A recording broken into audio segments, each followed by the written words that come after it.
गोंडा का एक मामला देश भर के लिए बना नजीर। याचिकाकर्ता लाल मोहम्मद के मामले में सुप्रीम कोर्ट ने सुनाया ऐतिहासिक फैसला। सुप्रीम कोर्ट ने पुलिस को बताया क्या होता गैंगस्टर एक्ट। गैंगस्टर एक्ट कोई सत्ता दुरुपयोग की चीज नहीं। गोंडा में साल 2022 में 42 लोगों पर एक साथ लगा था गैंगस्टर। सुप्रीम कोर्ट ने सभी 42 लोगों पर दर्ज मुकदमे को किया डिस्पोज। मामला 10 अक्टूबर सन 2022 का है। आपको याद होगा कि उस दिन खरगोपुर बाजार में रहने वाले रिक्की मोदनवाल ने संप्रदाय विशेष को टारगेट करते हुए एक आपत्तिजनक पोस्ट सोशल मीडिया पर वायरल किया था, जिसका समुदाय विशेष के लोगों ने विरोध किया, जिसे लेकर खरगोपुर थाने में न सिर्फ रिक्की मोदनवाल बल्कि समुदाय विशेष के 42 लोगों के खिलाफ मुकदमा दर्ज हुआ था। 30 अप्रैल 2023 को इसी मामले में मुलजिम बनाए गए खरगोपुर नगर पंचायत के निवर्तमान चेयरमैन और उनके साथ सभी एक पक्ष के 42 लोगों पर पुलिस ने गैंगस्टर लगा दिया, जिसमें निवर्तमान अध्यक्ष लाल मोहम्मद को गैंग का लीडर बताया गया और यह कहा गया कि लाल मोहम्मद के इशारे पर ही खरगोपुर बाजार में बवाल हुआ।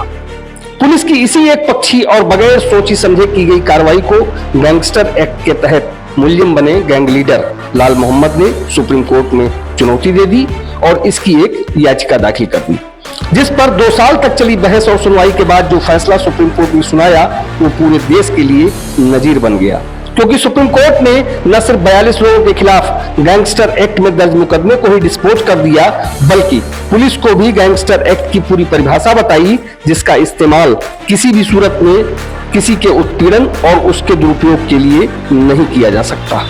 तो फिलहाल सिलसिलेवार हम आपको दिखाते हैं कि क्या था पूरा मामला और इस मामले में पुलिस को मुंह की खानी क्यों पड़ी। खरगोपुर जनपद गोंडा में रिक्की नाम के व्यक्ति ने सोशल मीडिया पर आपत्तिजनक पोस्ट की थी, जिसके बाद उसके घर पर दूसरे धर्म के लोगों ने तोड़फोड़ की। हम लोगों ने आपत्तिजनक पोस्ट करने वाले व्यक्ति को गिरफ्तार कर लिया है। इसके खिलाफ मुकदमा लिखकर कार्रवाई की जा रही है और साथ ही साथ जिन लोगों ने तोड़फोड़ की, पथराव किया रिक्की के घर पर, उन लोगों में से हम लोगों ने 12 लोगों को गिरफ्तार कर लिया है और सीसीटीवी फुटेज के आधार पर हम लोग और लोगों को आइडेंटिफाई कर रहे हैं। शीघ्र ही मेरिट के आधार पर सब लोगों के खिलाफ कार्रवाई की जाएगी। मैं पूर्व चेयरमैन लाल मोहम्मद खरगोपुर, मैं सर्वोच्च न्यायालय को धन्यवाद दूंगा और अपने नगर पंचायत वासियों को भी धन्यवाद दूंगा, क्योंकि यह हमारी नहीं पूरे नगर पंचायत की जीत है और हमारे जो 42 लोग हमारे नगर पंचायत के थे उनको फर्जी तरीके से फंसाया गया, इसलिए हमको सर्वोच्च न्यायालय जाना पड़ा और सर्वोच्च न्यायालय ने हमको जो है न्याय दिया है और पूरे खरगोपुर वासियों को न्याय दिया है, क्योंकि गलत तरीके से शासन द्वारा फंसाया गया था, प्रशासन द्वारा फंसाया गया था। और क्योंकि मेरी बहु प्रत्याशी थी, इसलिए जो है मुझे चुनाव हराने के लिए, क्योंकि वो चुनाव जीत नहीं पाते, मुझे चुनाव हराने के लिए मेरे ऊपर यह टारगेट किया गया था और मेरे लोगों पर टारगेट किया गया था। ऐसे में मैं अपने नगर पंचायत वासियों को धन्यवाद दूंगा और यह बताऊंगा कि यह बहुत बड़ी जीत हुई हमारे नगर पंचायत वासियों को और 42 लोगों को न्याय मिला है। मेरा नाम जहीरुद्दीन एडवोकेट है। 10 अक्टूबर 2022 में एक आपत्तिजनक जो है एक गलत पोस्ट किया गया था। उस पोस्ट को लेकर के 2 मुकदमे लिखे गए, 295, 296। उसके बाद उसमें सभी लोग बेल आउट हो गए। जब नगर पंचायत का चुनाव आया, जिसमें हमारे पिताजी वर्तमान में चेयरमैन थे, हमारी वाइफ उस समय जो है प्रत्याशी थी समाजवादी पार्टी से, 30 अप्रैल को गैंगस्टर एक्ट का मुकदमा लिखा गया, चुनाव को सिर्फ प्रभावित करने के लिए, चुनाव हराने के लिए। उसके लिए हम लोग जो है माननीय उच्च न्यायालय में गए, लेकिन माननीय उच्च न्यायालय ने हमारे एप्लीकेशन को खारिज कर दिया, रीट को खारिज कर दिया कि एक एफआईआर पे गैंगस्टर लग सकता है।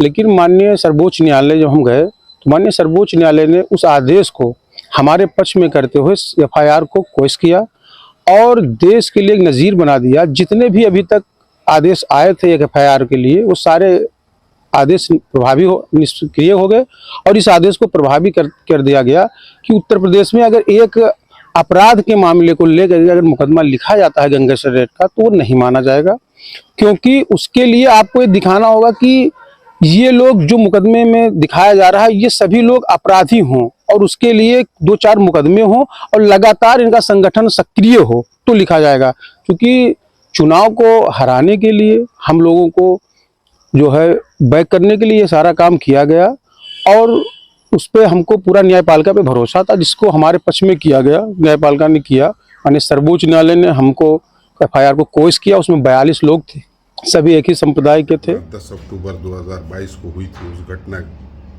के ऊपर जो FIR दर्ज किया गया था, उस FIR को माननीय सर्वोच्च न्यायालय ने क्वाश किया और क्वाश करते हुए कहा कि ये FIR जो है ये प्रतीत होता है कि ये पॉलिटिकल वेंडेटा से जो है राजनीतिक द्वेष की वजह से ये FIR किया गया है।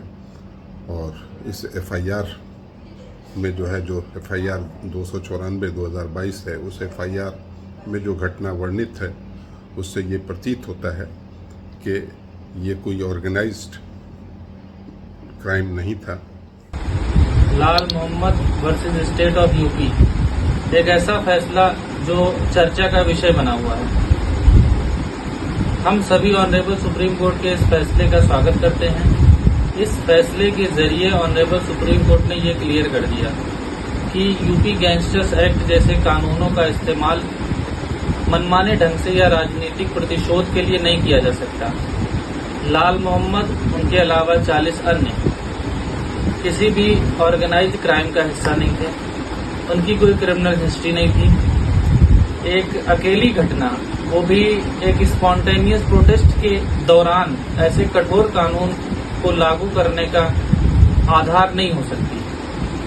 सुप्रीम कोर्ट के समक्ष ये बात बड़ी ही खूबसूरती के साथ रखी गई कि किस तरह से इन्वेस्टिगेटिंग एजेंसीज ने इस कानून का दुरुपयोग निर्दोष व्यक्तियों को फंसाने के लिए इस कानून का दुरुपयोग जो है एक हथियार के तौर पे किया है।